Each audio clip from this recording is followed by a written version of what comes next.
I'm Elle. I'm one of the co-founders of TELD. So I'm here sort of to project manage, help people with their creative output and their memoir stuff. I guess in general I'm a writer. I do a lot of stuff with other independent publications, but TELD is my focus today. I'm Lindsay and I'm one half of TELD Zine. Co-creator of TELD Zine.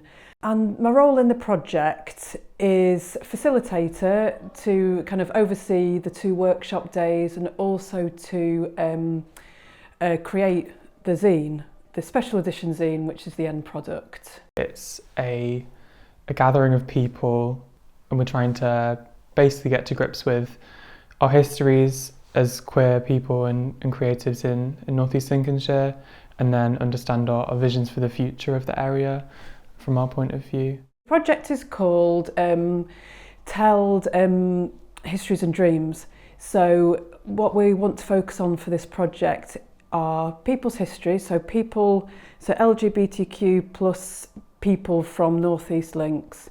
We want to focus on their histories. We want to take the time to delve into their histories. And then also there's the commission piece aspect, which is their dreams for a better, fairer future. My name is Tanya Okrofi. I am a writer and oral storyteller, and I'm also an applied storyteller. So I make space for story to be used as a tool to bring people together and to celebrate lived experience, and I use some of my counselling skills for that. What is my role in the project? I think I'm the facilitator, the permission to dream maker, the encourager of stories, and the hand holder during the excavation process. Great.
Creativity is just another way of analysing options. And until we kind of realise that, and that it's not something you need to aspire to, but it's something you just are. It's who we are as creatures with brains who have the ability to see past and present. We end up using creative methods to weave in and out of decision making. I think too many people see creativity as something you put on to paper, put on the screen. Creativity is little things you do in your life. That meal you make yourself that nobody else makes, that's unique to you. You know, the hairstyle that only you know how to do for yourself. You know, the little things in your life that are uniquely you are part of being your creative self. I'm Rosemary Corkwell. I'm a writer, mostly write fiction, mostly science fiction and fantasy. I am originally from Birmingham, but I live in Grimsby now, unfortunately, because Grimsby is loud and I'm autistic and therefore I don't do well in the noise. So my name's Adam, pronouns he, they. Well, I'm currently a student. The course I'm doing is model making and creature effects. So it's a very arty course, and I've sort of channeled a lot of my creativity into solely that.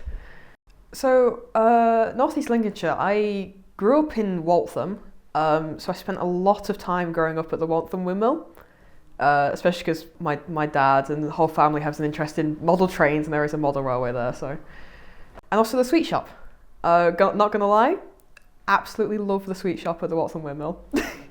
My name is Baird Tarpley. I go by they them pronouns.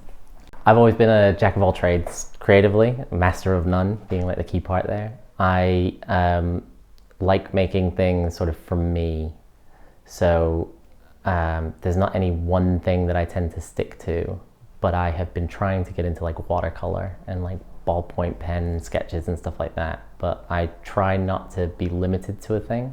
I've lived here for 15 years. I met my wife here and then moved here, and then I've been here ever since. I live near People's Park. I like the Wolds a lot. So yeah, I think the Wolds and People's Park tend to be the places I'm most drawn to. My name is Holly. I like to, I'm allowed to swear. I like to chat shit via poetry and draw on windows. I've lived here all 24 years of my life. I grew up, I grew up in Scatha, Grimsby, and now I live in Cleethorpes. I feel, this might sound dramatic, but I feel like being bisexual, it's kind of like, you're not gay enough for the gays and you're not straight enough for the straight, so it's kind of like a weird middle ground where people are just like, can you not just pick a side? Hello, yeah, my name is Owen, and I'm from Grimsby. Yeah, my name is Owen, hello. Creatively, well, I do a lot of things creatively, but I suppose my main practice is being a lyricist, or like, playing in a band, or then I do like theatre, a bit of acting as well, and sort of like, a lot of creative endeavours, because then I also like do a bit of graphics and graphic design. But I would say my main practice is like being a lyricist or a songwriter, or like a singer as well. So I was born here at the lovely, I'm sure I was born at the Grimsby Hospital. But yeah, I grew up on the Arbor Estate, and then sort of when I was like 13, we moved on to the Wybers, which felt like a step up. And then now I'm 23, we've then moved to like Scatha, but not it's old Scatha, so it's not Scatha Top, because if you move to Scatha Top, it's quite, you've made it, but like it's just Scatha. But yeah, so I've done a bit of moving, but yeah, I grew up here. I've never really known anything other than Grimsby. My name is Jacob. I was born and raised in Grimsby. I went away to university for a few years, and just ended up kind of getting caught back in the orbit after making an attempt to escape. But no, I feel like I've really settled back down though. There's a nesting pair of swans that live in the town centre that I've kind of observed for about 6-7 years now, as they kind of raise a new family every year. And we're just coming to the end of spring, and they've had another litter of cygnets, and being able to sort of follow them throughout the year, it kind of gives me this really powerful feeling of continuity. It's like wherever I go, they're always going to be there. Going to a seaside town is always enchanting. I think the smells, the sights, the food, the taste of the seaside is remarkable. Grimsby a lot of it is ebbing away, so it doesn't feel the same as what it used to be. My sister was born in Cleethorpes. I think at the moment she's that link to this place, although I have discovered recently that I've got family here as well. So I'm always going to keep coming back. I will hate the place as much as I love it. The people are remarkable. There's some lovely things happening around here. A lot of it is maybe to do with the culture and heritage side of things. I wish there was a bit more joined up thinking from my community. But projects like this are incredible for that as well. I don't feel there's very much LGBT representation around here at all. I have really struggled to find community of any kind. This is the first time I've found any form of community. Other than Turntable Gallery, when we did the art club there, the majority of us are LGBTQIA plus, and that's a sort of community. We've formed a community there. Grimsby isn't like it's not that Grimsby is not black or white. It's this weird grey area where it's like it's not pro or against anything. Everything is always dissociated, and like I don't know whether I'm more or less likely to get abuse or harassment in Grimsby because I'm not going to test those waters. But also, like, I go into town and I see like gender non-conforming people or whatever, and they're there. Coming back to Lincolnshire, oh my God, I've got to make the most of it. And I think it's more of us having that angst as well, being back in Lincolnshire, or having to stay here, or how do you get out? Maybe there's no return. I don't want to get out. I'd love to hear the people my age just being like, how do we get out of Grimsby? Like, it's like you're born here, you're stuck here, you die here. I literally have a t-shirt that's from Cones and Bones that says, you will live and die here. But maybe we make it a little bit more palatable by doing stuff like this. I mean, a big part of TELD is to develop community, so that's a big part of this project, is to help people just be in the same room and make friends in a quite an unrepresented, isolated, rural area. So I feel like the representation of queerness is not great in Grimsby, but it's getting better. There's a lot of, especially with like social media, I think it's like becoming more cool to not be straight, I guess. But I think there's a lot of performativeness from a lot of people, but I guess it's making more room for people that are wanting to be authentic, I hope. So for the wider area of North East Lincolnshire, I'm not really aware of a lot of the representation because I don't really get involved with the community as much as I probably could. But the secondary school I went to was a grammar school. It's quite small, so it actually had a pretty good representation for a lot of people coming out. And I found a really, really good community of people who were just discovering themselves in this kind of tiny school. I suppose like the wider representation, I feel like it is that there's kind of an unspoken thing, or like there's people that obviously exist, but the spaces that then you can kind of come to and kind of exist authentically. I feel like there's a lack of that. I think it's not acceptable. There are no gay bars, or however you describe those kind of spaces. There's nowhere to go and meet similar people. There are, fortunately, as a gallery, we are a safe, inclusive space. But it feels like there's no investiture from people who, maybe the administrators, the people who, maybe the council, dare I say that? But they just feel that they want to use us as tick box exercises. And we're being exploited. It's not fair. And I think we need to come together a little bit more often. I think the project's been brilliant for that because there is a huge spectrum of queerness, and we have a voice, but it feels like we are being used by other people to kind of say that they are in solidarity with us, and it's complicated. But I'd love there to be a pub where we can chill out and have like a glass of lemonade or a cocktail, but we can't. I think the way that I work is that story is something we all have intuitively, something that we're born with. Children will tell you a story if you ask them how their day's going. And I find that story is a really useful tool for helping people to find strength in their own voice, because your story is something you have. And so how do you tell it with that confidence? How do you give people the permission to tell their story and to stand firm in it?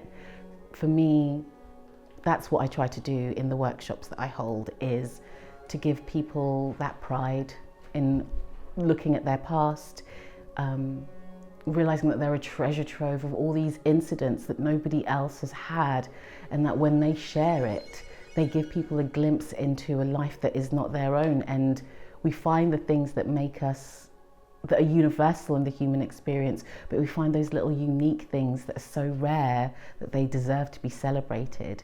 And that's the beauty of individual story for me.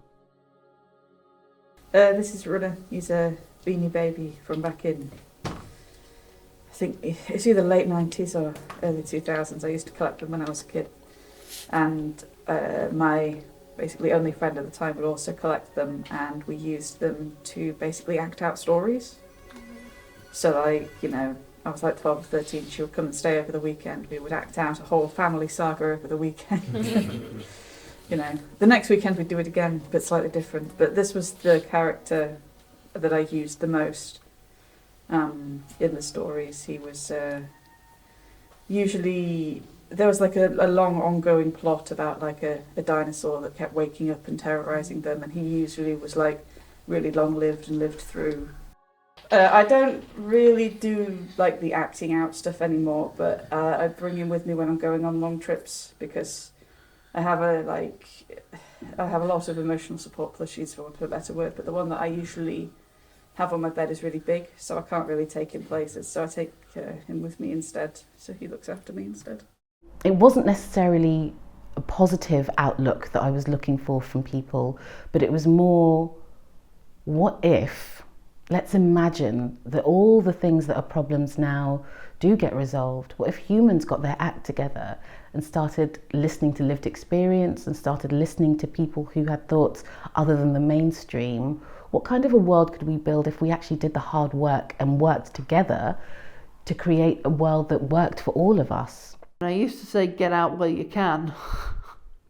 Get out, visit the world, come back, and like implement the stuff you want to see, you've seen in the world that works here. If you want things to change, then we have to work on it. We have to work together. When like some of us old people have things we can tell you if you want to hear it.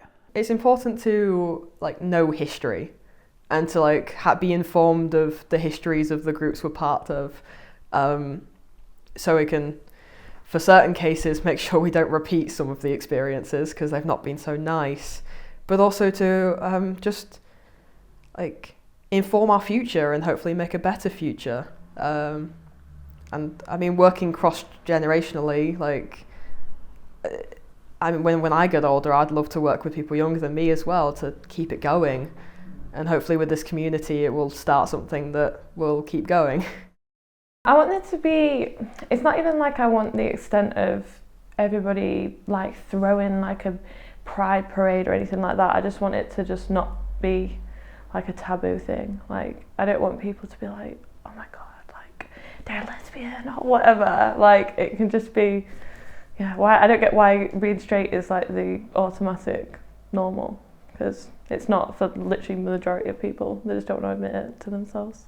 So for the future of the area, I suppose what I want for queer people in this area in the future is to just kind of, or to just be able to be, right? Like, I feel like so much of the hope for the future is like people can just be, and it doesn't have to be a conversation, or it doesn't have to be like this spoken thing, or where you feel you need permission, or like you should just be able to be, I think, and that's just such a huge hope. I think we need to remember queer history as we look to the future, because the history tells us what not to do. We need to learn from our own histories. We need to learn from communal history, and we need to work out what worked, what didn't, and take those lessons into the future with us. But you have to pay it forward. Maybe it's easier for younger people to come out and know that there are like-minded people, but there aren't enough spaces for us to get together. There's online spaces, but I think there need to be physical spaces. And I think we need to, as a creative person, as an artist, I think we have to pay it forward. We have to nurture the creativity, nurture people's awareness of being in a safe space and knowing that you can speak to people and they will take you seriously. They will understand what you want to do. And especially as an artist, people don't understand what you're trying to make or do or think or how you operate or write. And I'd like to think that I might not get all of it, but I'm someone to approach, I'm someone to talk to about it. And so when it comes particularly to marginalised voices, for me, it's that if we tell stories and we are to tell stories, they have to serve us all. We can't just continue to perpetuate narrow views of history that serve just a few people. When we're all here, those stories will die out, those stories that serve just a few people.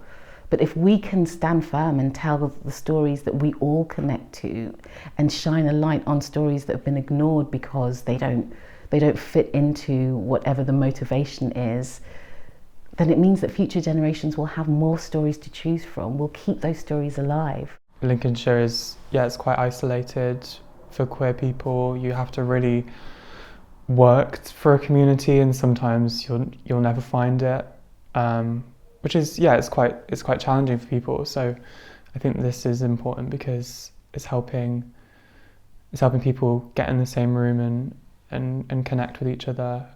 We hope that people in so many years will look back and be able to read this in and go, oh, this is what people were doing then. You know, these creative people, you know, people from this community are working in this way, and being able to find out about people's lives, because, you know, there isn't always the opportunity to do that, and to kind of delve into, you know, people's histories and their dreams. It really just creates this wonderful picture of the individual, really. And it's just really an important way of documenting LGBTQ plus histories.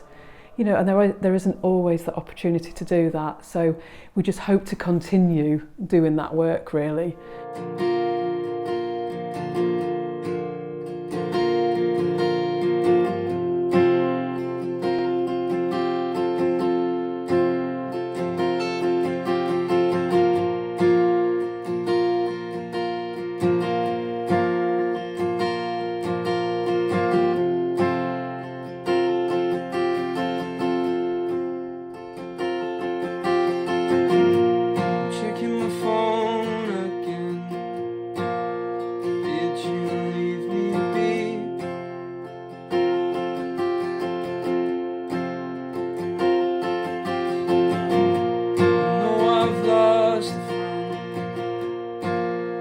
I need